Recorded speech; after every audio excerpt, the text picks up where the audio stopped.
সংবেদনশীল সংবাদ নিরপেক্ষভাবে তুলে ধরতে সাংবাদিকদের প্রতি আহ্বান জানিয়েছেন প্রধান উপদেষ্টার প্রেস সচিব শফিকুল আলম। বিকেলে রাজধানীতে প্রেস ইনস্টিটিউট বাংলাদেশ আয়োজিত এক অনুষ্ঠানে তিনি এসব কথা বলেন। বান্ডেল থাকলে প্রতি সেনমানিতে টাকা বাঁচবে।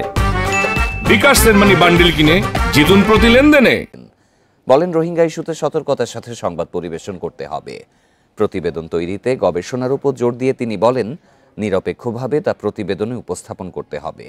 রোহিঙ্গা প্রত্যাবাসন নিয়ে প্রেস সচিব বলেন, রোহিঙ্গা সমস্যা সমাধানে বিগত সরকারের কূটনৈতিক চাপের ঘাটতি ছিল।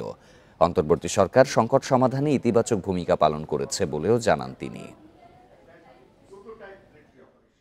প্রফেসর যখনই সিনিয়র গভর্নমেন্ট ওয়ার্ল্ড লিডার যার সাথে কথাবার্তা বলেন, তার কথাই এই রোহিঙ্গা ক্রাইসিসের বিষয়টা আসে, বারবার আসে। এবং আমরা আশা করছি এইভাবে যদি সাস্টেইন এফোর্ট দেওয়া যায়, তাহলে খুবই শীঘ্রই এটার একটা পিসফুল একটা সলিউশন হবে। We need peaceful solution.